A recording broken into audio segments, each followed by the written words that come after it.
Good evening from Belmont University in Nashville, Tennessee.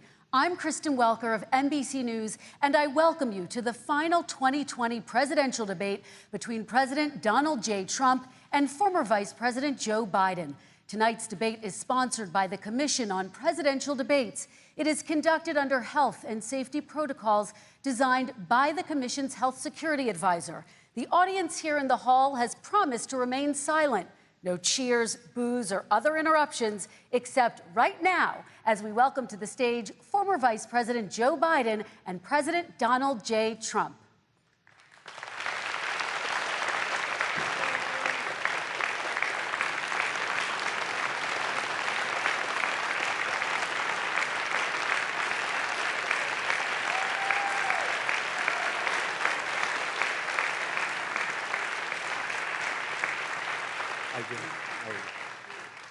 And I do want to say a very good evening to both of you. This debate will cover 6 major topics. At the beginning of each section, each candidate will have 2 minutes uninterrupted to answer my first question. The debate commission will then turn on their microphone only when it is their turn to answer, and the commission will turn it off exactly when the 2 minutes have expired.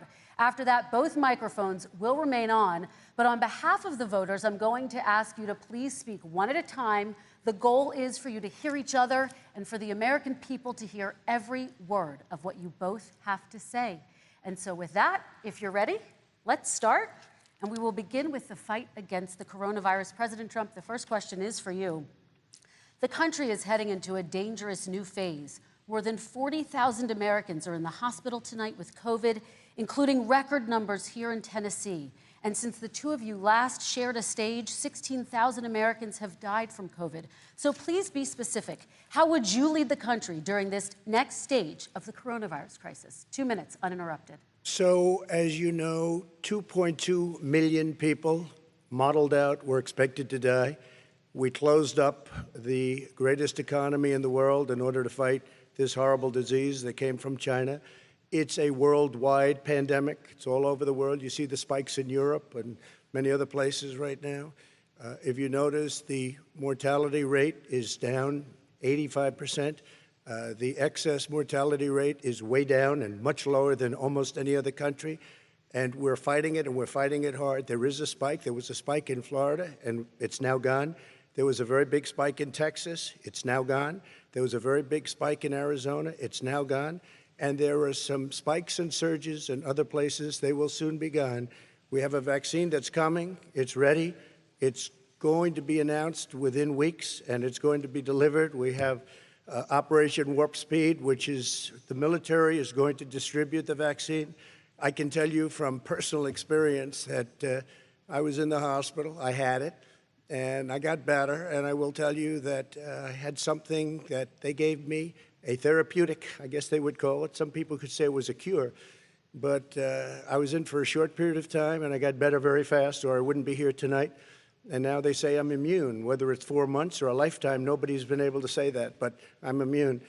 More and more people are getting better. We have a problem that's a worldwide problem. This is a worldwide problem. But I've been congratulated by the heads of many countries on what we've been able to do. If you take a look at what we've done in terms of goggles and masks and gowns and everything else, and in particular ventilators, we're now making ventilators all over the world, thousands and thousands a month, distributing them all over the world. It will go away, and as I say, we're rounding the turn, we're rounding the corner. It's going away. Okay, former Vice President Biden, to you, how would you lead the country out of this crisis? You have 2 minutes uninterrupted. 220,000 Americans dead. If you hear nothing else I say tonight, hear this. Anyone who's responsible for not taking control, in fact, not saying I take no responsibility initially, anyone who's responsible for that many deaths should not remain as President of the United States of America. We're in a situation where there are 1,000 deaths a day now, 1,000 deaths a day. And there are over 70,000 new cases per day. Compared to what's going on in Europe, as the New England Medical Journal said, they're starting from a very low rate. We're starting from a very high rate. The expectation is we'll have another 200,000 Americans dead between now and the end of the year. If we just wore these masks, the president's own advisors have told him, we could save 100,000 lives. And we're in a circumstance where the president thus far and still has no plan, no comprehensive plan.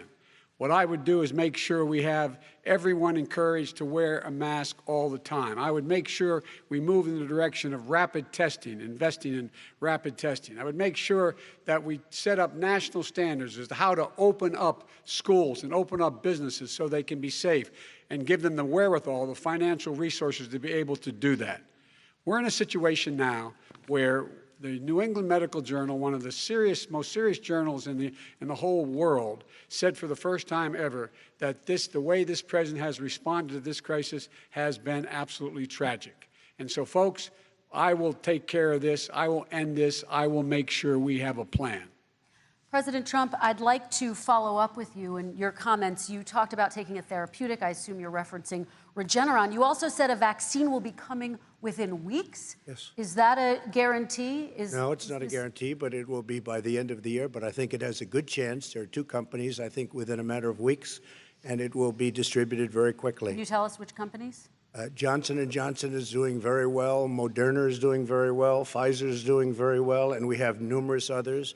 Then we also have others that we're working on very closely with other countries, in particular Europe. Let me follow up with you, and because this is new information, you have said a vaccine is coming soon, within weeks now. Your own officials say it could take well into 2021 at the earliest for enough Americans to get vaccinated. And even then, they say the country will be wearing masks and distancing into 2022. Is your timeline realistic? No, I think my timeline is going to be more accurate. I don't know that they're counting on the military the way I do, but we have our generals lined up, one in particular that's the head of logistics. And this is a very easy distribution for him. He's ready to go as soon as we have the vaccine. And we expect to have 100 million vials. As soon as we have the vaccine, he's ready to go. Vice President Biden, your reaction, and just 40% of Americans say they would definitely agree to take a coronavirus vaccine if it was approved by the government. What steps would you take to give Americans confidence in a vaccine if it were approved? Make sure it's totally transparent. Have the scientists of the world see it, know it, look at it, go through all the processes. And by the way, this is the same fellow who told you this is going to end by Easter last time. This is the same fellow who told you that, don't worry, we're going to end this by the summer. We're about to go into a dark winter. And he has no clear plan, and there's no prospect that there's going to be a vaccine available for the majority of the American people before the middle of next year.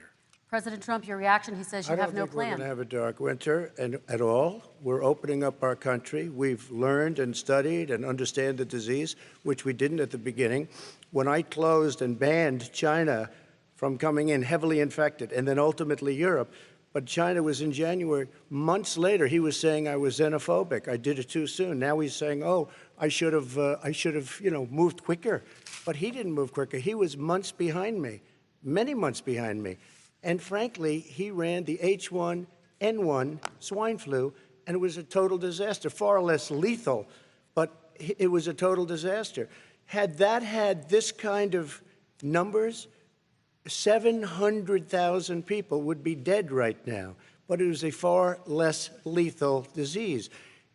Look, his own person who ran that for him, who, as you know, was his chief of staff, said it was catastrophic, it was horrible, we didn't know what we were doing. Now he comes up and he tells us how to do this. Also, everything that he said about the way every single move that he said we should make, that's what we've done. We've done all of it. But he was way behind us. Vice President Biden, your response. My response is he is xenophobic, but not because he shut down access from China. And he did it late after 40 countries had already done that. In addition to that, what he did, he made sure that we had 44 people that were in there in China trying to get to Wuhan to determine what exactly the source was. What did the president say in January? He said, no, he said, he's being transparent. The president of China is being transparent. We owe him a debt of gratitude. We have to thank him. And then what happened was we started talking about using the Defense Act to make sure we go out and get whatever is needed out there to protect people. And again, I go back to this. He had nothing. He did virtually nothing. And then he gets out of the hospital and he talks about, don't worry, It's all going to be over soon. Come on. There's not another serious scientist in the world who thinks it's going to be over soon. President Trump, your reaction? I say over soon. I say we're learning to live with it. We have no choice. We can't lock ourselves up in a basement like Joe does. He has the ability to lock himself up. I don't know. He's obviously made a lot of money someplace, but he has this thing about living in a basement. People can't do that. By the way, I, as the president, couldn't do that. I'd love to put myself in the basement or in a beautiful room in the White House and go away for a year and a half until it disappears. I can't do that. And Kirsten, every meeting I had, and I'd meet a lot of families, including Gold Star families and military families, every meeting I had, and I had to meet them. I had to. It would be horrible to have canceled everything. I said, you know, this is dangerous. And you catch it. And, you know, I caught it. I learned a lot. Great doctors, great hospitals. And now I recovered. 99.9 of young people recover. 99% of people recover. We have to recover. We can't close up our nation. We have to open our school, and we can't close up our nation, or you're not going to have a nation. And of course, the CDC has said young people can get sick with COVID-19 and can pass it. Vice President Biden, I want to talk broadly about strategy, though. Can I respond to that? 30 seconds, please, and then I have a question. No, number one, he says that we're learning to live with it. People are learning to die with it. You folks home will have an empty chair at the kitchen table this morning. That man or wife going to bed tonight and reaching over to try to touch their, out of habit, where their wife or husband was, is gone. Learning to live with it. Come on. We're dying with it because he has never said, you said it's dangerous. When's the last time? Is it really dangerous still? Are we dangerous? You tell the people it's dangerous now? What should they do about the danger? And you say, I take no responsibility. Let me talk about your two. Excuse me, I take full responsibility. It's not my fault that it came here. It's China's fault. And you know what? It's not Joe's fault that it came here either.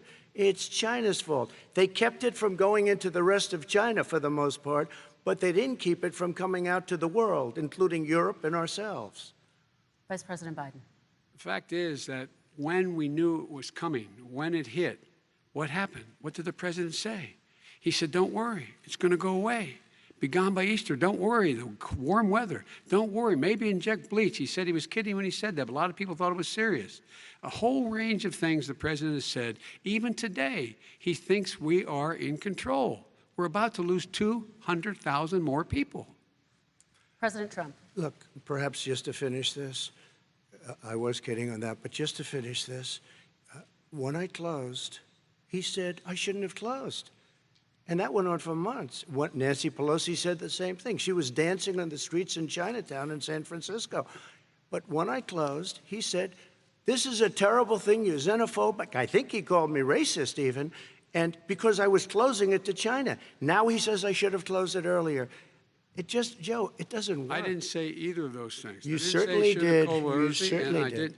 I talked about a xenophobia in a different context. It wasn't about closing the border to Chinese coming to the United States. All right, I want to talk about both of your different strategies to handling this. He thought this. I shouldn't have closed the border. Well, that's obvious. Do you want to respond to that quickly, Vice President Biden? Okay. Let's talk about your different strategies toward dealing with this. Mr. Vice President, you suggested you would support new shutdowns if scientists recommended it. What do you say to Americans who are fearful that the cost of shutdowns, the impact on the economy, the higher rates of hunger, depression, domestic and substance abuse outweighs the risk of exposure to the virus? What I would say is I'm going to shut down the virus, not the country. It's his ineptitude that caused the country to have to shut down in large part. Why businesses have gone under, why schools are closed, why so many people have lost their living, and why they're concerned. Those other concerns are real. That's why he should have been, instead of in a sand trap in a golf course, he should have been negotiating with Nancy Pelosi and the rest of the Democrats and Republicans about what to do about the acts they were passing for billions of dollars to make sure people had the capacity. But you haven't ruled out more shutdowns.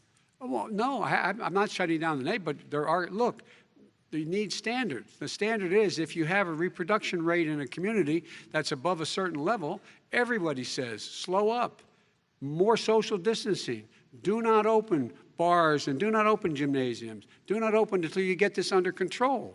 under more control. But when you do open, give the people the capacity to be able to open and have the capacity to do it safely. For example, schools. Schools, they need a lot of money to open. They need to deal with ventilation systems. They need to deal with smaller classes, more teachers, more pods.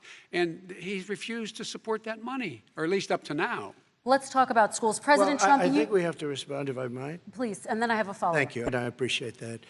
Look, all he does is talk about shutdowns, but forget about him. His Democrat governors, Cuomo in New York, you look at what's going on in California, you look at Pennsylvania, North Carolina, Democrats all, they're shut down so tight, and they're dying. They're dying. And he supports all these people. All he talks about is shutdowns. No, we're not going to shut down, and we have to open our schools. And it's like, as an example, I have a young son. He also tested positive. By the time I spoke to the doctor the second time, he was fine. It just went away. Young people, I guess it's their immune system. Let me follow up with you, President Trump. You've demanded schools open in person and insist they can do it safely. But just yesterday, Boston became the latest city to move its public school system entirely online after a coronavirus spike. What is your message to parents who worry that sending their children to school will endanger not only their kids, but also their teachers and families? I want to open the schools. The transmittal rate to the teachers is very small, but I want to open the schools. We have to open our country. We're not going to have a country. You can't do this. We can't keep this country closed. This is a massive country with a massive economy. People are losing their jobs. They're committing suicide. There's depression, alcohol, drugs at a level that nobody's ever seen before. There's abuse, tremendous abuse. We have to open our country. You know, I've said it often. The cure cannot be worse than the problem itself. And that's what's happening. And he wants to close down. He'll close down the country if one person in our massive bureaucracy says we should close it down. Vice President Biden, your response. Simply not true. We ought to be able to walk and chew gum at the same time. We ought to be able to safely open, but when they need resources to open. You need to be able to, for example, if you're going to open a business, have social distancing within the business. You need to have, if you have a restaurant, you need to have plexiglass dividers so people cannot infect one another. You need to be in a position where you can take testing rapidly and know whether a person is, in fact, infected. You need to be able to trace. You need to be able to provide all the resources that are needed to do this. And that is not inconsistent with saying that we're going to make sure that we open safely. And by the way, all you teachers out there, not that many of you are going to die, so don't worry about it. Come on. President Trump, let me follow up with you quickly. By the way, I will say this. If you go and look at what's happened to New York, it's a ghost town. It's a ghost town. And when you talk about plexiglass, these are restaurants that are dying. These are businesses with no money. Putting up plexiglass is unbelievably expensive, and it's not the answer. I mean, you're going to sit there in a cubicle wrapped around with plastic. These are businesses that are dying, Joe. You can't do that to people. You just can't. Take a look at New York and what's happened to my wonderful city for so many years. I loved it. It was vibrant. It's dying. Everyone's leaving New York. Take a look at what New York has done in terms of turning the curve down in terms of the number of people dying. And I don't look at this in terms of the way he does. Blue states and red states. They're all the United States. And look at the states that are having such a spike in the coronavirus. They're the red states. They're the states in the Midwest. They're the states in the upper Midwest. That's where the spike is occurring significantly. But they're all Americans. They're all Americans. And what we have to do is say, wear these masks, number one. Make sure we get the help that the businesses need that has money's already been passed to do that. It's been out there since the beginning of the summer, and nothing's happened. President, New York has lost more than 40,000 people, 11,000 people in nursing homes. President Trump, what about— When you say spike, take a look at what's happening in Pennsylvania, where they've had it closed. Take a look at what's happening with your friend in Michigan, where her husband's the only one allowed to do anything. It's been like a prison. Now it was just ruled unconstitutional. Take a look at North Carolina. They're having spikes, and they've been closed. And they're getting killed financially. We can't let that happen, Joe. You can't let that happen. We have to open up. And we understand the disease. We have to protect our seniors. We have to protect our elderly. We have to protect especially our seniors with heart problems and diabetes problems. And we will protect them. We have the best testing in the world by far. That's why we have so many cases. Let me follow up with you before we move on to our next section. President Trump, this week you called Dr. Anthony Fauci, the nation's best-known infectious disease expert, quote, a disaster. You described him and other medical experts as, quote, idiots. If you're not listening to them, who are you listening to as you fight this? I'm listening to all of them, including Anthony. I get along very well with Anthony. But he did say, don't wear masks. He did say, as you know, this is not going to be a problem. I think he's a Democrat, but that's okay. He said, this is not going to be a problem. We are not going to have a problem at all. When Joe says that, I said, Anthony Fauci said, and others, and many others, and I'm not knocking him a lot. Nobody knew. Look, nobody knew what this thing was. Nobody knew where it was coming from, what it was. We've learned a lot. But Anthony said, don't wear masks. Now he wants to wear masks. Anthony also said, if you look back, exact words, here's his exact words, this is no problem. This is going to go away soon. So he's allowed to make mistakes. He happens to be a good person. Vice President Biden, your response quickly, and then we're going to move on to the next section. My response is that think about what the president knew in January and didn't tell the American people. He was told this was a serious virus that spread in the air, and it was much worse than the flu. He went on record and said to one of your colleagues, recorded, that in fact he knew how dangerous it was, but he didn't want to tell us. He didn't want to tell us because he didn't want us to panic. He didn't want us, Americans don't panic. He panicked. But guess what?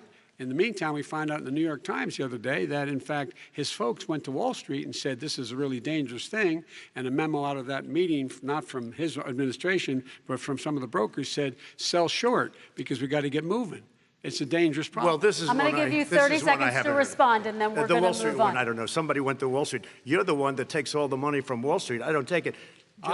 You have raised a lot of money, tremendous amounts of money. And every time you raise money, deals are made, Joe. I could raise so much more money. As president and as somebody that knows most of those people, I could call the heads of Wall Street, the heads of every company in America. I would blow away every record, but I don't want to do that because it puts me in a bad position. And then you bring up Wall Street. You shouldn't be bringing up Wall Street because you're the one that takes the money from Wall Street, not me. I could blow away your records that, like you wouldn't believe. We don't need money. We have plenty of money. In fact, we beat Hillary Clinton with a tiny fraction of the money that she was able to. All right, gentlemen, we're going to move on. Don't tell me about Wall Street. Average contribution, $43. All right, we're going to move on to our next section, which is national security.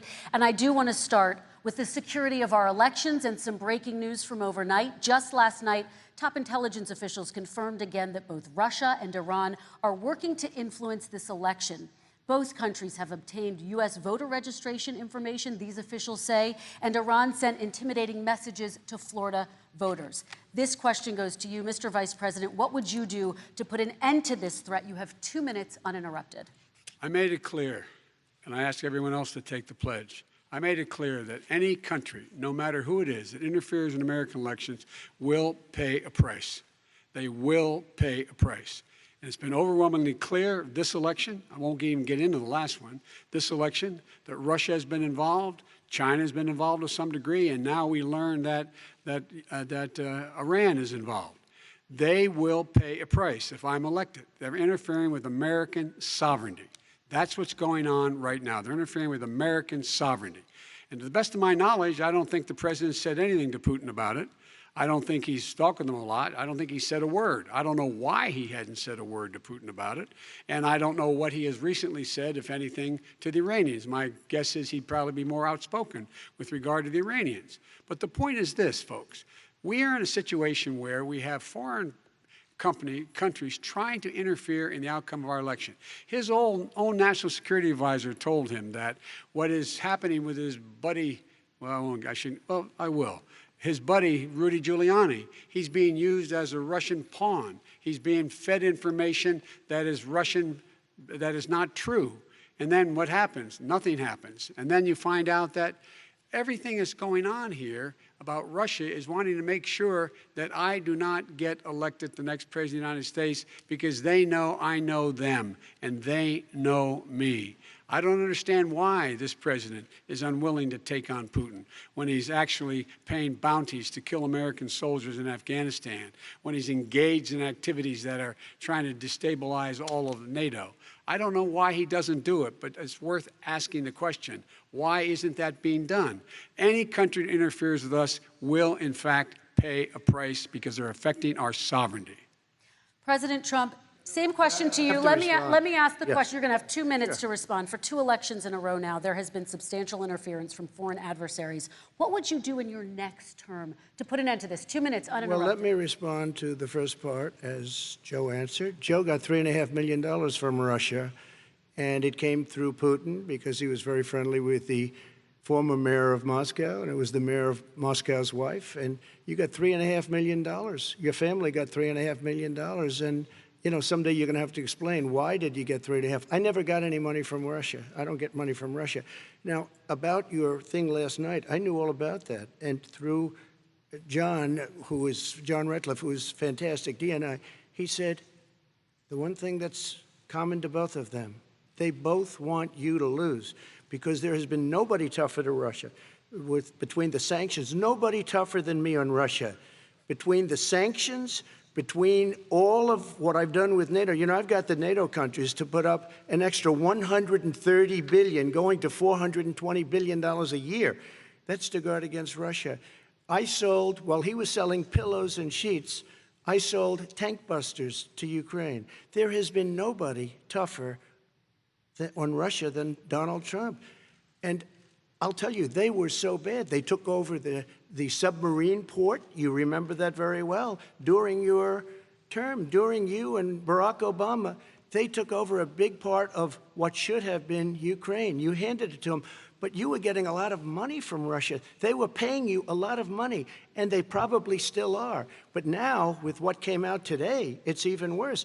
All of the emails, the horrible emails of the kind of money that you were raking in, you and your family. And Joe, you were vice president when some of this was happening, and it should have never happened. And I think you owe an explanation to the American people. Why is it? Somebody just had a news conference a little while ago who was essentially supposed to work with you and your family, but what he said was damning. And regardless of me, I think you have to clean it up and talk to the American people. Maybe you can do it right now. Vice President Biden, you may respond. 30 seconds. And then I do want to follow up on the election security. I have not taken a penny from any foreign source ever in my life. We learned that this president paid 50 times the tax in China, has a secret bank account with China, does business in China, and in fact is talking about me taking money. I have not taken a single penny from any country whatsoever, ever, number one. Number two, this is a president, I have released all of my tax returns, 22 years. Go look at them. 22 years of my tax return. You have not released a single solitary year of your tax return. What are you hiding? Why are you unwilling? The foreign countries are paying you a lot.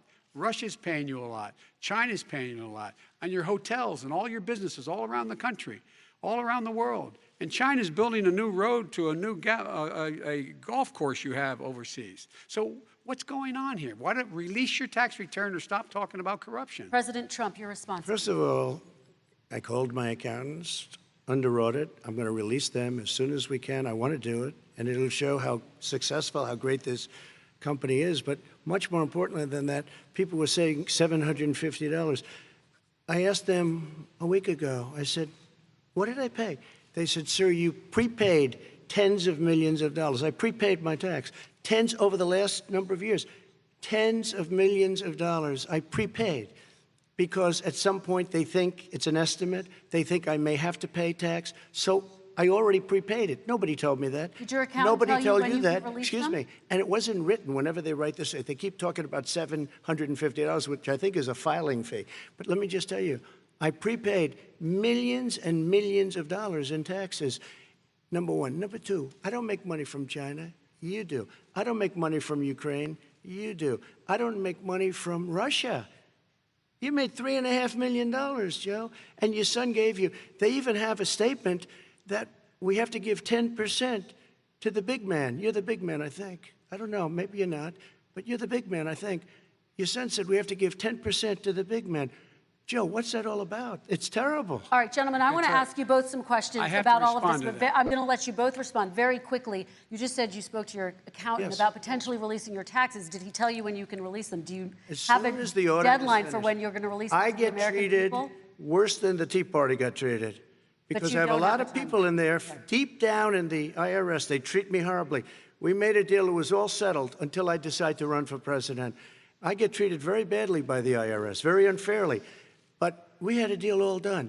As soon as we're completed with the deal, I want to release it. But I have paid millions and millions of dollars, and it's worse than paying. I paid in advance. It's called prepaying your taxes. I paid in advance. I want to ask you both about questions regarding your potential foreign entanglements and questions that have been raised to give you both a chance to talk about this more broadly. Respond very quickly, and then I'll get to my question. Why did he's been saying this for 4 years? Show us. Just show us. Stop playing around. You've been saying for 4 years you're going to release your taxes. Nobody knows it, Mr. President. What they do know is you're not paying your taxes, or you're paying taxes that are so low. When last time he said what he paid, he said, I only pay that little because I'm smart. I know how to game the system. Come on. Come on, folks. So, President Trump, and then I want to get to two questions to both of you on this. I was put through a phony witch hunt for 3 years. It started before I even got elected. They spied on my campaign. No president should ever have to go through what I went through. Let me just say this. Mueller and 18 angry Democrats and FBI agents all over the place spent $48 million. They went through everything I had, including my tax returns, and they found absolutely no collusion and nothing wrong. $48 million. I guarantee you, if I spent $1 million on you, Joe, I could find plenty wrong. Because the kind of things that you've done and the kind of monies that your family has taken, I mean, your brother made money in Iraq, millions of dollars. Your other brother made a fortune, and it's all through you, Joe. And they say you get some of it, and you do live very well. You have houses all over the place. You live very well. All right, gentlemen, let me just ask some questions about all of this broadly. Vice President Biden, there have been questions about the work your son has done in China and for a Ukrainian energy company when you were vice president. In retrospect, was anything about those relationships inappropriate or unethical? Nothing was unethical. Here's what the deal. With regard to Ukraine, we had this whole question about whether or not, because he was on the board, I later learned of Burisma, a company, that somehow I had done something wrong. Yet every single solitary person, when he was going through his impeachment, testifying under oath who worked for him, said, I did my job impeccably. I carried out U.S. policy. Not one single solitary thing was out of line. Not a single thing, number one. Number two, the guy who got in trouble in Ukraine was this guy trying to bribe the Ukrainian government to say something negative about me, which they would not do and did not do because it never, ever, ever happened. My son has not made money in terms of this thing about, what are you talking about, China. I have not had, the only guy made money from China is this guy. He's the only one. Nobody else has made money from China. President Trump, let me ask my question to you. But could I just, one thing? Very quickly. His son didn't have a job for a long time, was sadly no longer in the military service. I won't get into that. And he didn't have a job. As soon as he became vice president, Burisma, not the best reputation in the world, I hear they paid him $183,000 a month. Listen to this. $183, and they gave him a $3 million upfront payment. All right. And he had no energy I'm going to let the Vice President respond to that quickly, and then I need to dishonest. get to a question to you. Very quickly. No basis for that. Everybody investigated that. No one said anything he did was wrong in Ukraine. Okay, President Trump, this is for you. Since you took office, you've never divested from your business. You've personally promoted your properties abroad. A report this week, which was referenced, does indicate that your company has a bank account in China. So how can voters know that you don't have any foreign conflicts of interest? I have many bank accounts, and they're all listed, and they're all over the place. I mean, I was a businessman doing business. The bank account you're referring to, which is, everybody knows about it, it's listed. The bank account was in 2013. That's what it was. It was opened it was closed in 2015, I believe. And then I decided, because I was thinking about doing a deal in China, like millions of other people. I was thinking about it, and I decided I'm not going to do it. Didn't like it. I decided not to do it. Had an account open, and I closed it. Okay. Excuse me. And then, unlike him, where he's vice president and he does business, I then decided to run for president after that. That was before. So I closed it before I even ran for president, let alone became president. Big difference. He is the vice president of the United States, and his son, his brother, and his other brother are getting rich. They're like a vacuum cleaner. They're sucking up money President every Trump, place thank he you. goes. We do Not need to true. move on. I do want to ask you, Vice President Biden, about China. Let's talk about China more broadly. There have, of course, President Trump has said that they should pay for not being fully transparent in regards to the coronavirus. If you were president, would you make China pay? And please be specific. What would that look like? What I'd make China do is play by the international rules, not like he has done. He has caused the deficit of China to go up, not down, with China, up, not down. We are making sure that in order to do business in China, you have to give all your intellectual property. You have to have a partner in China. It's 51%. We would not do that at all, number one. Number two, we're in a situation where China would have to play by the rules internationally as well. When I met with Xi, when I was still vice president, he said we're setting up air identification zones in the South China Sea. You can't fly through them. I said we're going to fly through them. We just flew B-52, B-1 bombers through it. We're not going to pay attention. They have to play by the rules. And what's he do?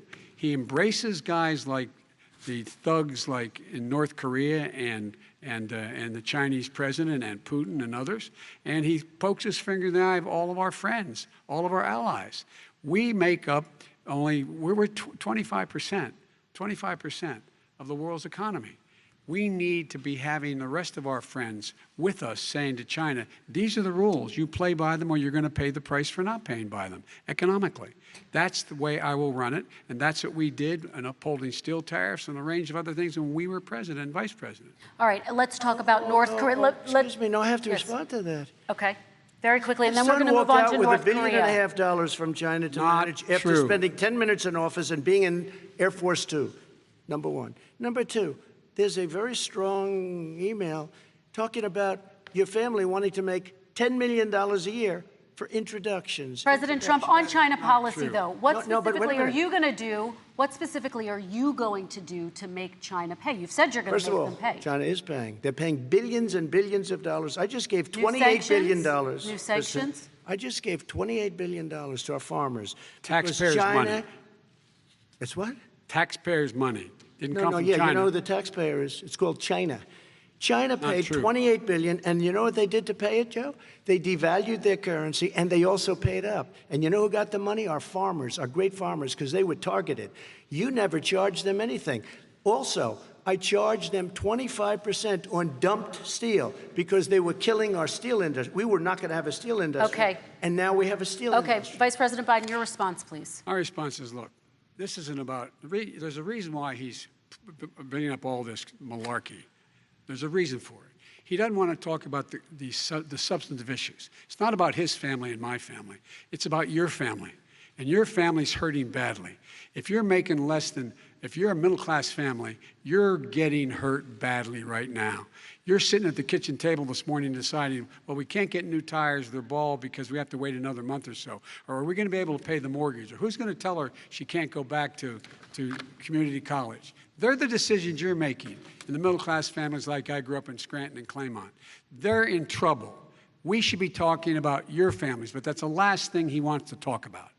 I want is a to talk about statement. North Korea. Excuse me, just I do for want 1 to turn second, to please. 10 seconds, Mr. President. That's 10 a seconds. typical political statement. Let's get off this China thing, and then he looks, the family, around the table, everything. Just a typical politician when I see that. Let's talk about I'm not North a typical Korea now. politician. Okay, That's why I got President elected. Let's get off the subject of China. Let's talk sitting around the table. All right. Come on, Joe, you can do better. We're going to talk about North Korea now. President Trump, you've met with North Korean leader Kim Jong-un 3 times. You've talked about your beautiful letters with him. You've touted the fact that there hasn't been a war or a long-range missile test. And yet North Korea recently rolled out its biggest ever intercontinental ballistic missile and continues to develop its nuclear arsenal. Do you see that as a betrayal of the relationship you forged? Just 30 seconds here because we need to get on to the next one. So when I met with Barack Obama. We sat in the White House right at the beginning, had a great conversation. It was supposed to be 15 minutes, and it was well over an hour.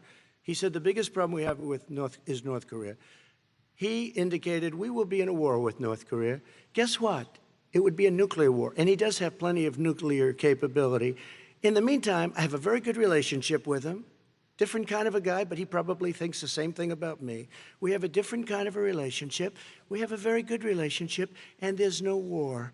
And you know, about 2 months ago, he broke into a certain area. They said, oh, there's going to be trouble. I said, no, they're not, because he's not going to do that. And I was right. Look, instead of being in a war where millions of people, Seoul, you know, is 25 miles away, millions and millions, 32 million people in Seoul. Millions of people would be dead right now. President we Trump, don't have that's a war, 30 and seconds. I have a good Thank relationship. You. Vice President Biden, to you, North Korea conducted 4 nuclear tests under the Obama administration. Why do you think you would be able to rein in this persistent threat Because I'd make it clear, which we were making clear to China, they had to be part of the deal, because here's the I made it clear, and as a spokesperson of the administration when I went to China, that they said, why are you moving your missile defense up so close? Why are you moving more forces here? Why are you continuing to do military maneuvers with South Korea? I said, because North Korea is a problem, and we're going to continue to do it so we can control them. We're going to make sure we can control them and make sure they cannot hurt us. And so if you want to do something about it, step up and help. If not, it's going to continue. What has he done? He's legitimized North Korea. He's talked about his good buddy, who's a thug, and he talks about how we're better off. And they have much more capable missiles, able to reach U.S. territory much more easily than ever did before. Let me follow up with you, Vice President Biden. You've said you wouldn't meet with Kim Jong-un without preconditions. Are there any conditions under which you would meet with him? On the condition that he would agree that he would be drawing down his nuclear capacity to get the Korean Peninsula should be nuclear-free zone. All right, let's move on to American families. Kristen, they tried Very to quickly, meet with 10 him. seconds, President. They tried to meet with him. He wouldn't do it. He didn't like Obama. He didn't like him. He wouldn't do it. Okay, I got to give him a chance to respond to that before we move on. And that's okay. You know what, North Korea, we're not in a war. We have a good relationship. You know, people don't understand. Having a good relationship with leaders of other countries is a good thing. We have a lot of questions to get to. That's Your like response. saying we had a good relationship with Hitler before he, in fact, invaded Europe, the rest of Europe. Come on. The reason he would not meet with President Obama is because President Obama said, we're going to talk about denuclearization. We're not going to legitimize you, and we're going to continue to put stronger and stronger sanctions on you. That's why he wouldn't meet with us. All right, let's move on. Let's move on and talk about American families. He left me a mess, Kristen. President Trump, okay, we do need to move on. They left me a mess. North Korea was a mess. And in fact, if you remember the first 2 or 3 months, there was a very dangerous period in my first 3 months before we sort of worked things out a little bit. Okay. There was a they left us a mess. And Obama would be, I think, the first to say it was the single biggest problem he thought that our country had. Okay, let's move on to American families and the economy. One of the issues that's most important to them is health care, as you both know. Today, there was a key vote on a new Supreme Court Justice, Amy Coney Barrett, and health care is at the center of her confirmation fight. Over 20 million Americans get their health insurance through the Affordable Care Act. It's headed to the Supreme Court, and your administration, Mr. President, is advocating for the court to overturn it. If the Supreme Court does overturn that law, those 20 million Americans could lose their health insurance almost overnight. So what would you do if those people have their health insurance taken away? You have 2 minutes uninterrupted. Sure. First of all, I've already done something that nobody thought was possible. Through the legislature, I terminated the individual mandate. That is the worst part of Obamacare, as we call it. The individual mandate where you have to pay a fortune for the privilege of not having to pay for bad health insurance. I terminated. It's gone. Now it's in court because Obamacare is no good. But then I made a decision. Run it as well as you can to my people, great people. Run it as well as you can. I could have gone the other route and made everybody very unhappy. They ran it. Premiums are down. Everything's down. Here's the problem. No matter how well you run it, it's no good. What we'd like to do is terminate it. We have the individual mandate done. I don't know that it's going to work. If we don't win, we will have to run it, and we'll have Obamacare, but it'll be better run. But it no longer is Obamacare, because without the individual mandate, it's much different. Pre-existing conditions will always stay. What I would like to do is a much better health care, much better, will always protect people with pre-existing. So I'd like to terminate Obamacare, come up with a brand new, beautiful health care. The Democrats will do it because there'll be tremendous pressure on them, and we might even have the House by that time, and I think we're going to win the House, okay? You'll see, but I think we're going to win the House. But come up with a better health care, always protecting people with pre-existing conditions. And one thing very important, we have 180 million people out there that have great private health care. Far more than we're talking about with Obamacare. Joe Biden is going to terminate all of those policies. These are people that love their health care, people that have been successful, middle-income people, been successful. They have 180 million plans, 180 million people, families. Under what he wants to do, which will basically be socialized medicine, he won't even have a choice, they want to terminate 180 million plans. We have done an incredible job on health care, and we're going to do even better. Okay, Vice President Biden, yes, this is for you. Your health care plan calls for building on Obamacare. So my question is, what is your plan if the law is ruled unconstitutional by the Supreme Court? You have 2 minutes uninterrupted. What I'm going to do is pass Obamacare with a public option. It'll become Biden-care. The public option is an option that says that if you, in fact, do not have the wherewithal to be, if you qualify for Medicaid and you do not have the wherewithal in your state to get Medicaid, you automatically are enrolled, providing competition for insurance companies. That's what's going to happen. Secondly, we're going to make sure we reduce the premiums and reduce drug prices by making sure that there's competition that doesn't exist now, by allowing the Medicare to negotiate drug prices with the insurance companies. Thirdly, the idea that I want to eliminate private insurance, the reason why I had such a fight with 20 candidates for the nomination was I support private insurance. That's why I didn't. Not one single person with private insurance would lose their insurance under my plan, nor did they under Obamacare. They did not lose their insurance unless they chose they wanted to go to something else. Lastly, we're going to make sure we're in a situation that we actually protect pre-existing. There's no way he can protect pre-existing conditions. None, zero. You can't do it in the ether. He's been talking about this for a long time.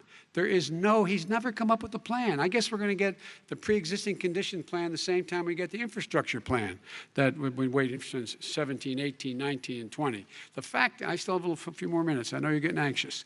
The fact is that he's already cost the American people, because of his terrible handling of the COVID virus and the economic spillover, 10 million people have lost their private insurance. And he wants to take away 22 million more people who have it under Obamacare, and over 110 million people with pre-existing conditions. And all the people from COVID are going to have pre-existing conditions. What are they going to do? I have a follow-up for you, Vice President Biden. It relates to something that President Trump said. He's accusing you of wanting socialized medicine. What do you say to people who have concerns that your health care plan, which includes a government insurance option, takes the country one step closer to a health care system run entirely by the government? What's your response to them? I say it's ridiculous. It's like saying that, the idea that the fact that there's a public option that people can choose, that makes it a socialist plan. Look, the difference between the president, I think health care is not a privilege, it's a right. Everyone should have the right to have affordable health care. And I am very proud of my plan. It's gotten endorsed by all the major labor unions, as well as a whole range of other people who, in fact, are concerned in the medical field. This is something that's going to save people's lives, and this is going to give some people an opportunity to have health care for their children. How many of you home are worried and rolling around in bed tonight wondering what in God's name you're going to do if you get sick because you've lost your home insurance, your health insurance your company's gone under? We have to provide health insurance for people at an affordable rate, and that's what I do. President Trump, excuse me, he was there response. for 47 years. He didn't do it. He was now there as vice president for 8 years, and it's not like it was 25 years ago. It was 3 3/4. It was just a little while ago, right? Less than 4 years ago. He didn't do anything. He didn't do it. He wants socialized medicine, and it's not that he wants it. His vice president, she is more liberal than Bernie Sanders and wants it even more. Bernie Sanders wants it. The Democrats want it. You're going to have socialized medicine, just like he went with fracking. We're not going to have fracking. We're going to stop fracking. We're going to stop fracking. Then he goes to Pennsylvania after he gets a nomination, where he got very lucky to get it. And he goes to Pennsylvania and he says, oh, we're going to have fracking. And you never asked that question. And by the way, so far, I respect very much the way you're handling this, I have to say. By the way. But somebody should ask the question. You can ask he goes for a year. There will be no fracking. We have a number of topics we're going to get to. That's a big question. We're going to get to. It's the same thing with socialized medicine. I have to respond. Vice President, your response, please. My response is people deserve to have affordable health care, period. Period, period, period. And the Biden care proposal will, in fact, provide for that affordable health care, lower premiums. What we're going to do is going to cost some money. It's going to cost over $750 billion over 10 years to do it. And they're going to have lower premiums. You can buy into the better plans, the cheaper plans, lower your premiums, deal with unexpected billing, and have your drug prices drop significantly. He keeps talking about it. He hasn't done a thing for anybody on health care. Not a thing. Kristen, when Very he quickly, says, then I want to talk about when he what's says happening public on Capitol option, Hill. he's talking about socialized medicine and and health care. When he talks about a public option, he's talking about destroying your Medicare, totally destroyed, and destroying your Social Security.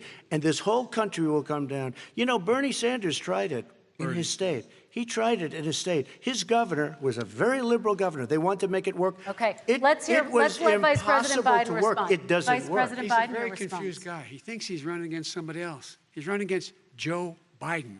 I beat all those other people because I disagreed with them. Joe Biden he's running against. And the idea that we're in a situation that they're going to destroy Medicare, this is the guy that the actuary at Medicare said, if in fact, at Social Security, if in fact he continues to withhold his plan to withhold the tax on Social Security will be bankrupt by 2023 with no way to make up for it. This is the guy who's tried to cut Medicare. So I mean, the idea that Donald Trump is lecturing me on Social Security and Medicare? Come on. He tried to get rid of, he tried to hurt Social Security years ago. Years ago. Go back and look at the records. He tried to hurt Social Security years ago. All right, let's move on. I'm going to move on. If he's elected, the stock market will crash. Okay, let's move on to the next question. Very quickly. Look, the idea that the stock market is booming is his only measure of what's happening. Where I come from in Scranton and Claymont, the people don't live off of the stock market. Just in the last three years during this crisis, the billionaires in this country made, according to the Wall Street, $700 billion more dollars. $700 billion more dollars. Because that's his only measure. What happens to the ordinary people out there? What happens to them? Let's talk about what's happening on Capitol Hill. We're going to move on. 401ks are through the roof. We're going to move on. Stock are through the roof. All right. And he doesn't come from Scranton. That's like he lived there for a short period of time before he even knew it. We're going to move on to the next question. And the people of Pennsylvania will show you that. Let me move on to my next question, gentlemen. As of tonight, more than 12 million people are out of work. And as of tonight, 8 million more Americans have fallen into poverty, and more families are going hungry every day. Those hit hardest are women and people of color. They see Washington fighting over a relief bill. Mr. President, why haven't you been able to get them the help they need? 30 seconds here. Because Nancy Pelosi doesn't want to approve it. I do. But you're the president. I do, but I still have to get. Unfortunately, that's one of the reasons I think we're going to take over the House, because of her. Nancy Pelosi doesn't want to approve anything because she'd love to have some victories on a date called November 3rd. Nancy Pelosi does not want to approve it. We are ready, willing, and able to do something. Don't forget, we've already approved 3 plans, and it's gone through, including the Democrats, in all fairness. This one she doesn't want. It's near the election because she thinks it helps her politically. I think it hurts her politically. All right, Mr. Vice President. The Republican leader in the United States Senate said he can't pass it. He will not be able to pass it. He does not have Republican votes. Why isn't he talking to his Republican friends? Let me follow up with you, Vice President If we made a Biden, deal, because the Republicans let me will ask pass Vice it. President Biden a question. You are the leader of the Democratic Party. Why have you not pushed the Democrats to get a deal for the American people? Well, I have, and they have pushed it. Look, they passed this act all the way back in the beginning of the summer. This is like it's not new. It's been out there. This HEROES Act has been sitting there. And look at what's happening. When I was in charge of the Recovery Act with $800 billion, I was able to get $145 billion to local communities that have to balance their budgets and states that have to balance their budgets, so they didn't have to fire firefighters, teachers, first responders, law enforcement officers, so they could keep their cities and counties running. He will not support that. They have not done a thing for them. And Mitch McConnell said, let them go bankrupt. Let them go bankrupt. Come on. What's the matter with these guys? The bill that was passed in the House was a bailout of badly run, high-crime, Democrat, all run by Democrats, cities and states.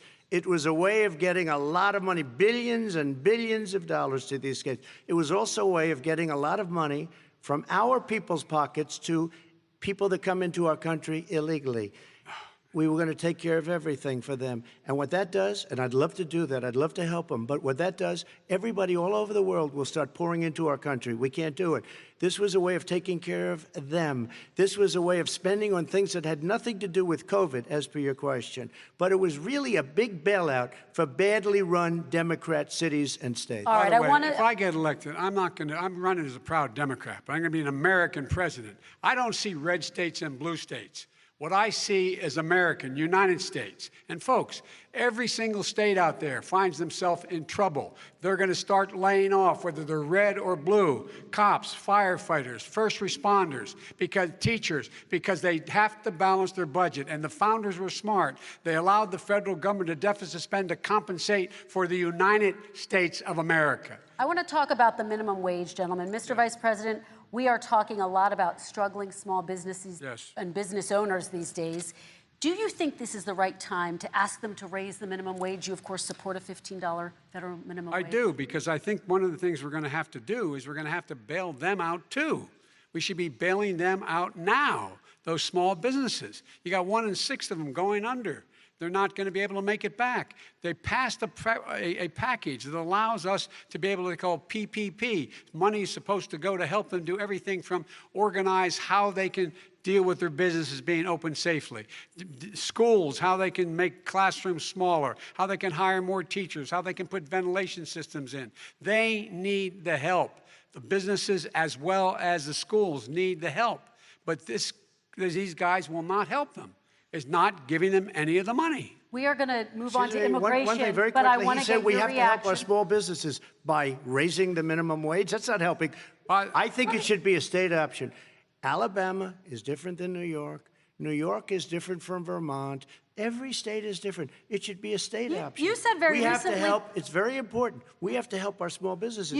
How are you helping your small businesses when you're forcing wages? What's going to happen, and what's been proven to happen, is when you do that, these small businesses fire many of their employees. You said very recently you would consider raising the federal minimum wage to $15 an hour. You said recently you would consider raising the federal minimum wage to $15 an hour. Is that still the case? And I would consider it to an extent, but in a what I really like, in a second administration, but not to a level that's going to put all these businesses out of business. It should be a state option. Look, I've lived in different places. I know different places. They're all different. Some places, $15 is not so bad. In other places, other states, $15 would be Okay, President ruinous. Trump, thank you. Quick response, Vice President Biden. 2 jobs, 1 job, be below poverty.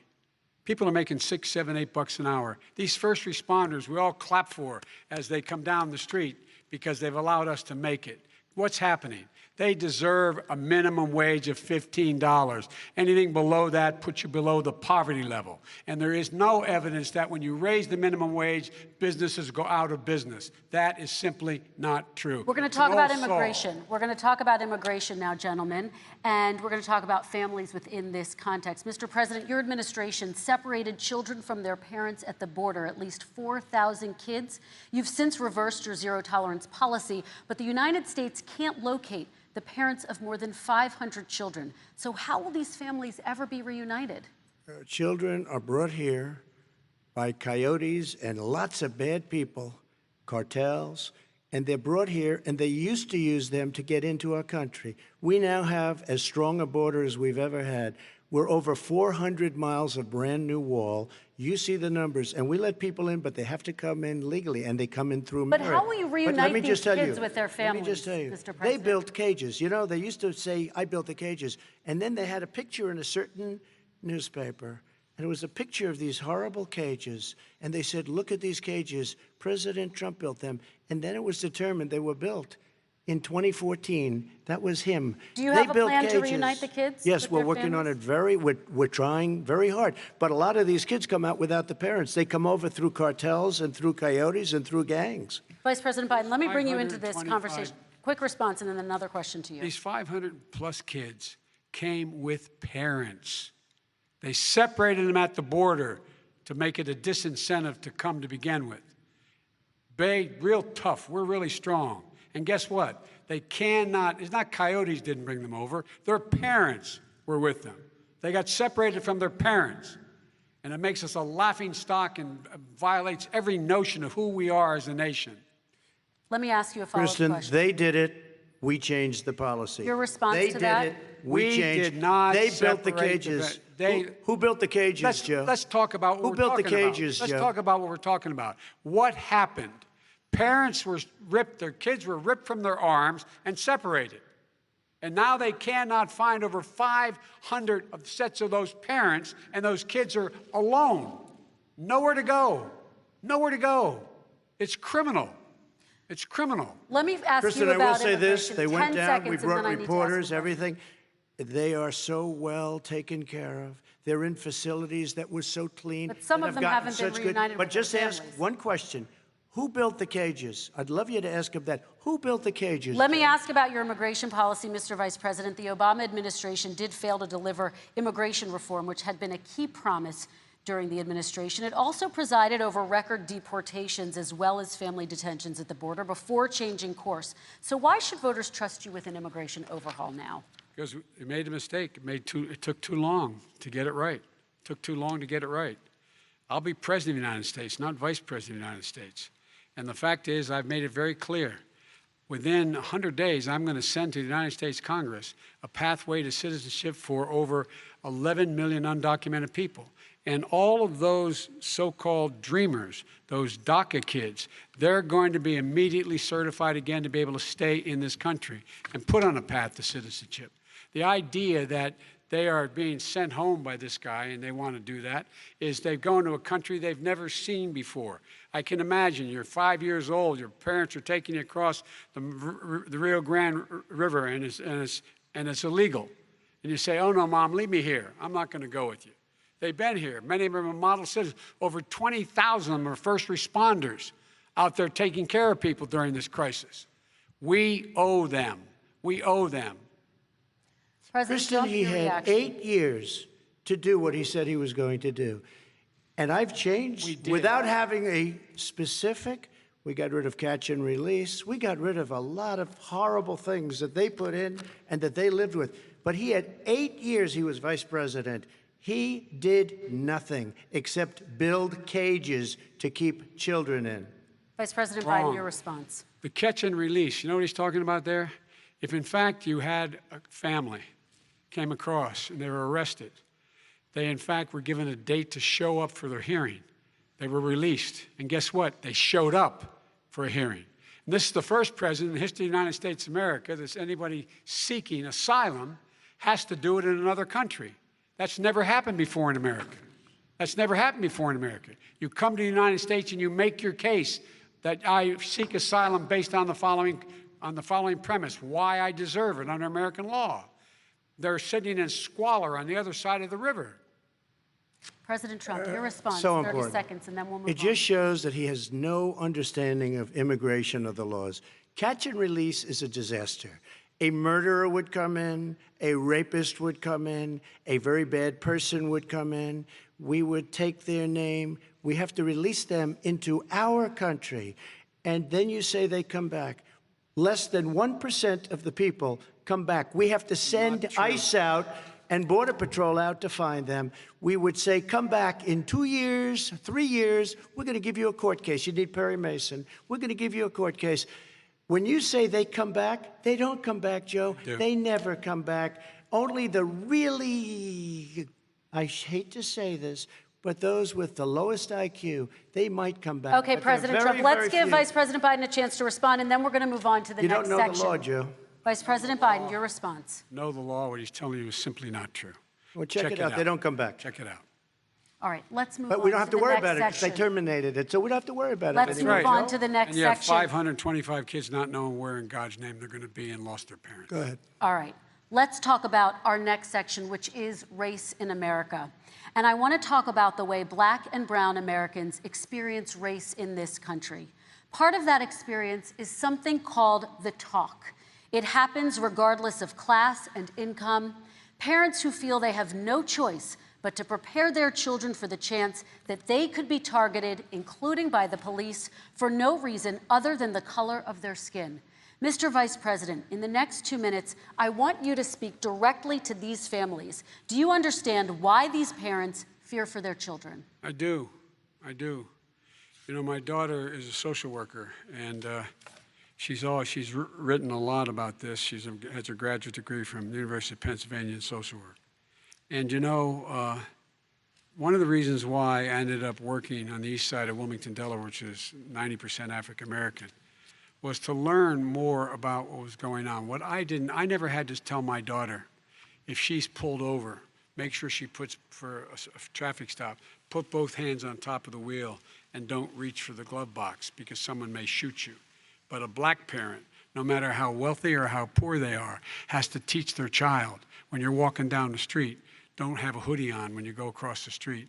Making sure that you, in fact, if you get pulled over, just yes, sir, no, sir, hands on top of the wheel, because you are, in fact, the victim, whether you're a person making child of a $300,000 a year person or someone who's on food stamps. The fact of the matter is, there is institutional racism in America. And we have always said, we've never lived up to it, that we hold these truths to be self-evident. All men and women are created equal. Well, guess what? We have never, ever lived up to it, but we've always constantly been moving the needle further and further to inclusion, not exclusion. This is the first president to come along and says, that's the end of that. We're not going to do that anymore. We have to provide for economic opportunity, better education, better health care, better access to schooling, better access to opportunity to borrow money to start businesses. All the things we can do, and I've laid out a clear plan as to how to do those things, just to give people a shot. It's about accumulating the ability to have wealth as well as it is to be free from violence. President Trump, same question to you, and let me remind you of the question. I would like you to speak directly to these families. Do you understand why these parents fear for their children? Yes, I do. And again, he's been in government 47 years. He never did a thing except in 1994 when he did such harm to the black community. And they were called, and he called them super predators. And he said that. He said it, super predators.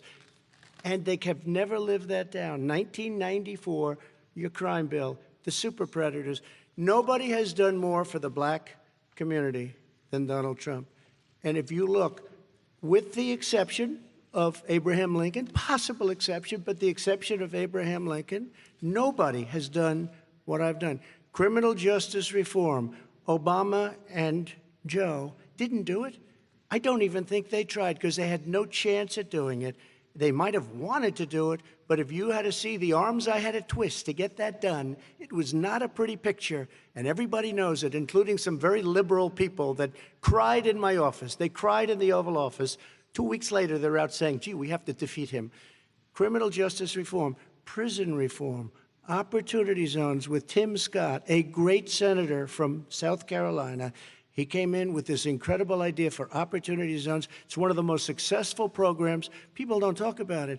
Tremendous investment is being made. Biggest beneficiary, the black and Hispanic communities, and then historically black colleges and universities. After 3 years of coming to the office, I love some of those guys. They were great. They came into the office and they said, I said, what are you doing? After 3 years, I said, why do you keep coming back? Because we have no funding. I said, you don't have to come back every year.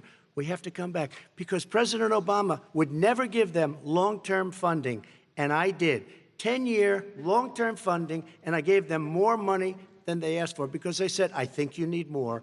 And I said, the only bad part about this is I may never see you again, because I got very friendly with them, and they like me and I like them. But I saved historically black colleges and universities. Okay, and we're going to talk about both of your records, but your response to that, Vice President? My response to that is I never, ever said what he accused me of saying.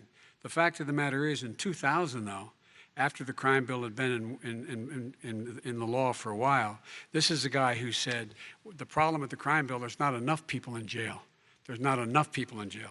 And go on my website, get the quote, the date when he said it. Not enough people.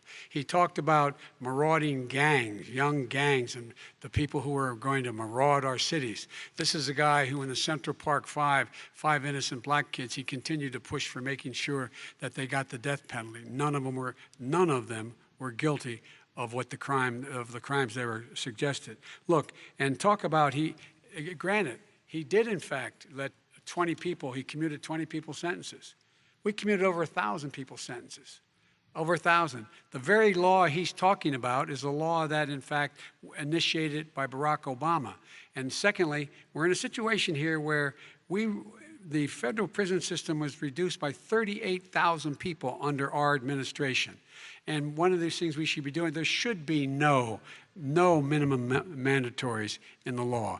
That's why I'm offering $20 billion to states to change their state laws to eliminate minimum mandatories and set up drug courts. No one should be going to jail because they have a drug problem. They should be going to rehabilitation, not to jail. We should fundamentally change the system, and that's what I'm going to do. But why didn't he do it 4 years ago? Why didn't you do that 4 years ago, even less than that? Why didn't you do it? You were vice president. You keep talking about all these things you're going to do, and you're going to do this. But you were there just a short time ago, and you guys did nothing. We did. You know, Joe, I ran because of you. I ran because of Barack Obama, because you did a poor job. If I thought you did a good job, I would have never run. I would have never run. I ran because of you. I'm looking at you now. You're a politician. I ran because of you. All right, Vice President Biden, your response to that, and then I do have some questions for both of you. Well, I tell you what, I hope he does look at me, because what's happening here is, you know who I am, you know who he is, you know his character, you know my character, you know our reputations for honor and telling the truth. I am anxious to have this race. I am anxious to see this take place. The character of the country is on the ballot. Our character is on the ballot. Look at us closely. Let me ask some follow-up. Please respond, and then we're going to have follow-up questions. If this stuff is true about Russia, Ukraine, China, other countries, Iraq, if this is true, then he's a corrupt politician. All right. So don't give me the stuff about how you're this innocent baby. Joe, they're calling you a corrupt politician. Nobody's President Trump, I want to stay on the issue of race. We're talking about the issue. Laptop from hell. President Trump, we're talking about race right now, and I do want to stay on the issue of race. President Trump, I have to respond to that. Please, because look, very quickly. There are 50 former national intelligence folks who said that what he's accusing me of is a Russian plant. They have said that this has all the five former heads of the CIA, both parties, say what he's saying is a bunch of garbage. Nobody believes it except his and his good friend Rudy Giuliani. You mean the laptop is now another Russia hoax? That's exactly what. Is this where you're going? This is where he's going. The laptop is Russia, Gentlemen, Russia. I want to stay on the issue of race. You have to be kidding. Here we go again with Russia. We're going to continue on the issue of race. Mr. President, you've described the Black Lives Matter movement as a symbol of hate. You've shared a video of a man chanting white power to millions of your supporters. You've said that black professional athletes exercising their First Amendment rights should be fired. What do you say to Americans who say that kind of language from a president is contributing to a climate of hate and racial strife? Well, you have to understand, the first time I ever heard of Black Lives Matter, they were chanting pigs in a blanket, talking about police. Pigs, talking about our police. Pigs in a blanket, fry them like bacon. I said, that's a horrible thing. And they were marching down the street. And that was my first glimpse of Black Lives Matter. I thought it was a terrible thing. As far as my relationships with all people, I think I have great relationships with all people. I am the least racist person in this room. Well, what do you say to Americans who are concerned by that rhetoric? I don't know. I mean, I don't know what to say. I got criminal justice reform done and prison reform and opportunity zones. I took care of black colleges and universities. I don't know what to say. they can say anything. I mean, they can say anything. It makes me sad because I am the least racist person. I can't even see the audience because it's so dark, but I don't care who's in the audience. I'm the least racist person in this room. Okay, Vice President Biden, let me ask you very quickly, and then I have a follow-up question for you. Abraham Lincoln here is one of the most racist presidents we've had in modern history. He pours fuel on every single racist fire, every single one. Started off his campaign coming down the escalator saying he's going to get rid of those Mexican rapists. He's banned Muslims because they're Muslims. He has moved around and made everything worse across the board. He says about the poor boys, last time we were on stage here, he said, I told them to stand down and stand ready. Come on. This guy has a dog whistle about as big as a foghorn. President Trump, I'm going to give you 10 seconds to respond, and then I have a follow-up. He made a reference to Abraham Lincoln. Where did that come in? I mean, you said you're Abraham Lincoln. No, where did that? No.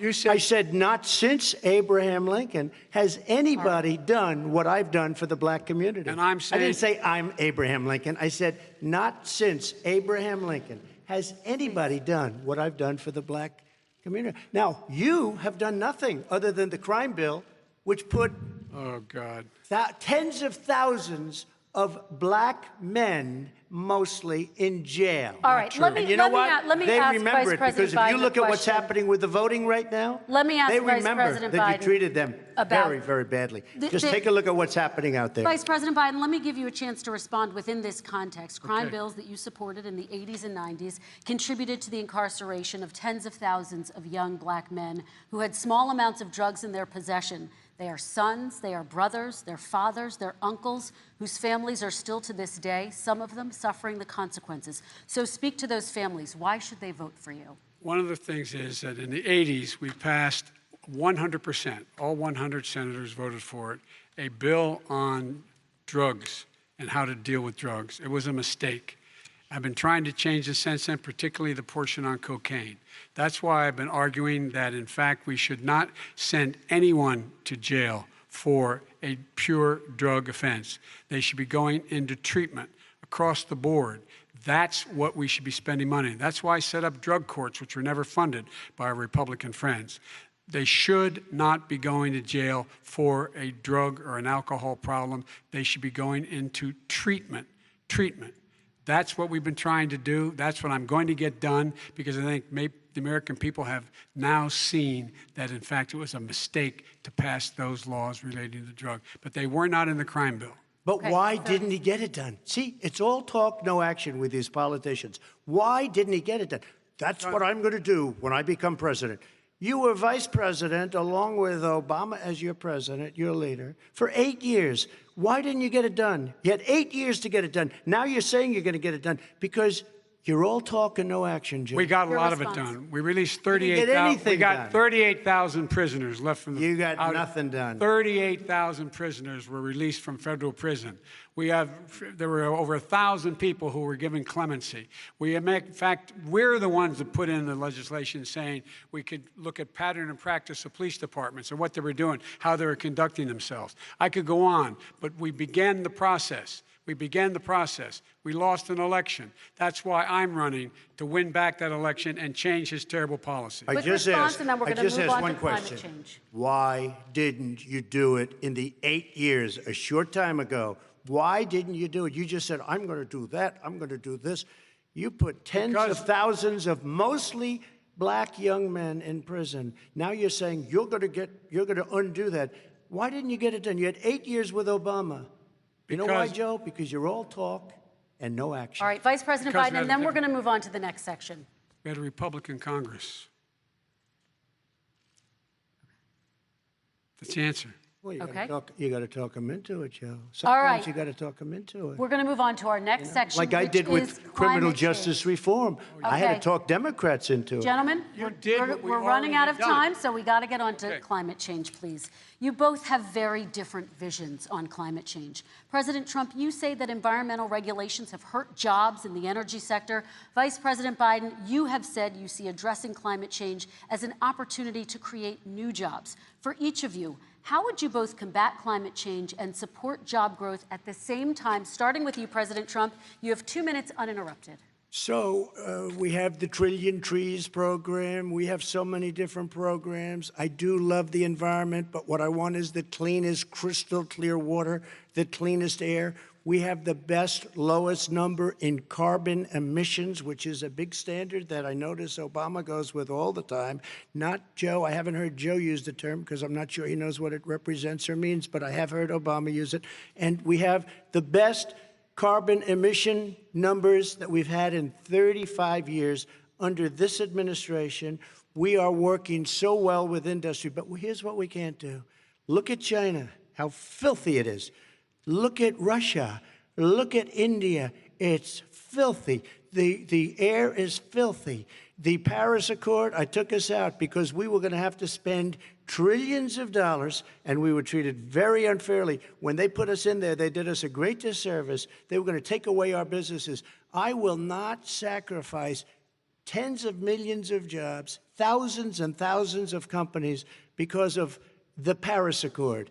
It was so unfair. China doesn't kick in until 2030. Russia goes back to a low standard, and we kicked in right away. It would have destroyed our businesses. So, you ready? We have done an incredible job environmentally.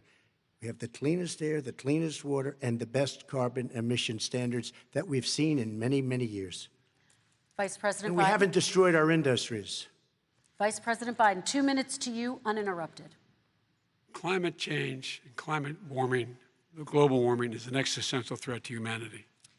We have a moral obligation to deal with it. And we're told by all the leading scientists in the world we don't have much time. We're going to pass the point of no return within the next 8 to 10 years. 4 more years of this man eliminating all the regulations that were put in by us to clean up the climate, to limit limit emissions, will put us in a position where we're going to be in real trouble. Here's where we have a great opportunity. I was able to get both all the environmental organizations as well as labor, the people worried about jobs, to support my climate plan. Because what it does, it will create millions of new good-paying jobs. We're going to invest in, for example, 50,000 charging stations on our highways so that we can own the electric car market of the future. In the meantime, China is doing that.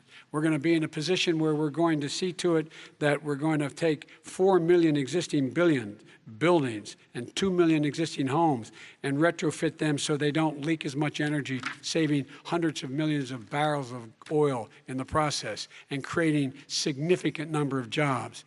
And by the way, the whole idea of what this is all going to do, it's going to create millions of jobs, and it's going to clean the environment. Our health and our jobs are at stake. That's what's happening. And right now, by the way, Wall Street firms indicated that my plan will in fact create 18.6 million jobs, 7 million more than his. This is from Wall Street. And I'll create $1 trillion more in economic growth than his proposal does. Not on climate, just on the economy. President Trump, your They came out and said very strongly, $6,500 will be taken away from families under his plan, that his plan is an economic disaster. If you look at what he wants to do, you know, if you look at his plan, his environmental plan, you know who developed it? AOC +3. They know nothing about the climate. I mean, she's got a good line of stuff, but she knows nothing about the climate. And they're all hopping through hoops for AOC +3. Look, their real plan costs $100 trillion. If we had the best year in the history of our country for 100 years, we would not even come close to a number like that. When he says buildings, they want to take buildings down because they want to make bigger windows into smaller windows. As far as they're concerned, if you had no window, it would be a lovely thing. This is the craziest plan that anybody has ever seen. And this wasn't done by smart people. This wasn't done by anybody. Frankly, I don't even know how it can be good politically. Right. They want to spend $100 trillion. That's their real number. He's trying to say it was 6. It's $100 trillion. They want to knock down buildings and build new buildings with little, tiny, small windows. I mean, and many other things. Okay. And many other things. Let me have the Vice President respond, and we're running out of time, and we have a lot more questions to get to. Country. So let's hear from the Vice President. I have a number more questions. I don't know where he comes from. I don't know where he comes up with these numbers. Queens. $100 trillion. Give me a break. This plan was endorsed by every major environmental group and every labor group. Labor, because they know the future lies. The future lies in us being able to breathe, and they know there are good jobs in getting us there. And by the way, the fastest growing industry in America is solar energy and wind. He thinks wind causes cancer, windmills. It's the fastest growing jobs, and they pay good prevailing wages, $45, $50 an hour. We can grow and we can be cleaner if we go the route I'm proposing. President Trump, Excuse me. please respond, and then I have some We are follow-ups. energy independent for the first time. We don't need all of these countries that we had to fight war over because we needed their energy. We are energy independent. I know more about wind than you do. It's extremely expensive, kills all the birds, it's very intermittent, it's got a lot of problems, and they happen to make the windmills in both Germany and China. And the fumes coming up, if you're a believer in carbon emission, the fumes coming up to make these massive windmills is more than anything that we're talking about with natural gas, which is very clean. One other thing. Find me a scientist who said that. I love solar, but solar doesn't quite have it yet. It's not powerful yet to really run our big, beautiful factories that we need to compete with the world. So False. It's all a pipe dream. But you know what we'll do? We're going to have the greatest economy in the world. But if you want to kill the economy, get rid of your oil industry. You want, and what about fracking? All right, now, let me allow fracking. Vice President Biden to I respond. never said I oppose fracking. You said it on tape. I did. Show the tape. Put it on your website. I'll put it on. Put it on the website. The fact of the matter is Showed he's it last flat lying. Would you rule out banning fracking? I do rule out banning fracking because the answer, we need other industries to transition to get to ultimately a complete zero emissions by 2025. What I will do with fracking over time is make sure that we can capture the emissions from the fracking, capture the emissions from gas. We can do that, and we can do that by investing money in doing it, but it's a transition to that. I have one more question in this pod, and then we have. He was against fracking. He said it. I will show that to you tomorrow. I am against fracking. Until he got the nomination, went to Pennsylvania, then he said, but you know what, Pennsylvania? He'll be against it very soon because his party is totally against it. Fracking on federal land, I said. No fracking or oil on federal land. Let me ask this final question in this section, and then I want to move on to our final section. President Trump, people of color are much more likely to live near oil refineries and chemical plants. In Texas, there are families who worry the plants near them are making them sick. Your administration has rolled back regulations on these kinds of facilities. Why should these families give you another 4 years in office? The families that we're talking about are employed heavily, and they're making a lot of money, more money than they've ever made. If you look at the kind of numbers that we produce for Hispanic, for Black, for Asian, it's 9 times greater, the percentage gain, than it was in 3 years, than it was under 8 years of the 2 of them, to put it nicely. 9 times more. Now, somebody lives, I have not heard the numbers or the statistics that you're saying, but they're making a tremendous amount of money economically. We saved it, and I saved it again a number of months ago when oil was crashing because of the pandemic. Okay. We saved it. We got, say what you want about relationship, we got Saudi Arabia, Mexico, and Russia to cut back, way back. We saved our oil industry, and now it's very vibrant again. All right. And everybody has very inexpensive gasoline. Remember Vice President Biden, your response, and then we're going to have a final question for both of you. My response is that those people live on what they call fence lines. He doesn't understand this. They live near chemical plants that, in fact, pollute, chemical plants and oil plants and refineries that pollute. I used to live near that when I was growing up in Claymont, Delaware. And there are more oil refineries in Marcus Hook and the Delaware River than there is any place, including in Houston at the time. When my mom get in the car when there was first frost to drive me to school, turn in the windshield wiper, there'd be oil slick in the window. That's why so many people in my state were dying and getting cancer. The fact is, those frontline communities, it doesn't matter what you're paying them, it matters how you keep them safe. What do? And you impose restrictions on the pollutants coming out of those fence line communities. Okay, I have one final question. Would he close down the oil industry? It falls. Would you close down the falls- oil By industry? the way, I would transition from the oil industry, yes. Oh, I will that's transition. a big statement. It is a big statement. That's a big because statement. I would stop. Why would you do that? Because the oil industry pollutes significantly. I see. Here's the deal. But That's you a can't big do statement. that. Well, if you let me finish the statement, because it has to be replaced by renewable energy over time. Over time. And I'd stop giving to the oil industry, I'd stop giving them federal subsidies. He won't give federal subsidies to the gas, excuse me, to solar and wind. Yeah. Why are we giving it to oil industry? We actually do All give right. it to solar and wind. We And have that's one maybe the final biggest question. statement in terms of business. That's the biggest statement. Okay. Because We have basically one what he's final saying question, is he is Mr. going to President. destroy the oil industry. Will you remember that, Texas? Will you Okay. remember that, Pennsylvania, Oklahoma? Vice President Biden, let me give you 10 seconds to respond, and then I Ohio. have to get to the final question. Vice President Biden. He takes everything out of context. But the point is, look, we have to move toward a net zero emissions. The first place to do that by the year 2035 is in energy production, by 2050 totally. All right. One Is he final gonna get question China to to both do of it? you. No, we're finished with Is this. he We going have to to get move China on to to our do it? final question. We No, have to I'm move going on to to our final rejoin Paris question. Accord and make China abide by what they agreed to. All That'll right, this cost you is $1 about trillion. leadership, gentlemen. And this first question does go to you, President Trump. Imagine this is your inauguration day.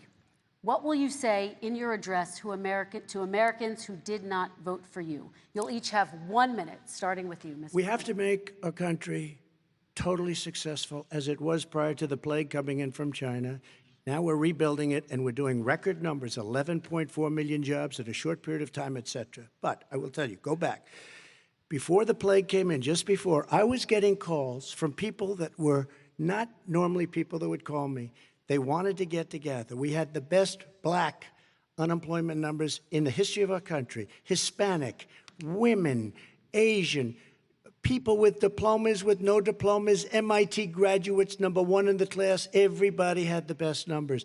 And you know what? The other side wanted to get together. They wanted to unify. Success is going to bring us together. We are on the road to success. But I'm cutting taxes, and he wants to raise everybody's taxes, and he wants to put new regulations on everything. He will kill it. If he gets in, you will have a depression, the likes of which you've never seen. Your 401ks will go to hell, and it'll be a very, very sad day for this country. All right. Vice President Biden, same question to you. What will you say during your inaugural address to Americans who did not vote for you? I will say, I'm an American president. I represent all of you, whether you voted for me or against me. And I'm going to make sure that you're represented. I'm going to give you hope. We're going to move. We're going to choose science over fiction. We're going to choose hope over fear. We're going to choose to move forward because we have enormous opportunities to make things better. We can grow this economy. We can deal with the systemic racism. And at the same time, we can make sure that our economy is being run and moved and motivated by clean energy, creating millions of new jobs. And that's the fact. That's what we're going to do. And I'm going to say, as I said at the beginning, what is on the ballot here is the character of this country: decency, honor, respect, treating people with dignity, making sure that everyone has an even chance. And I'm going to make sure you get that. You haven't been getting it the last 4 years. All right. I want to thank you both for a very robust hour and a half, a fantastic debate. Really appreciate it. President Trump, former Vice President Joe Biden, thank you to Belmont University for hosting us tonight. And most importantly, thank you to those watching tonight. Election Day is November 3rd. Don't forget to vote. Thank you, everyone, and have a great night. Thank you.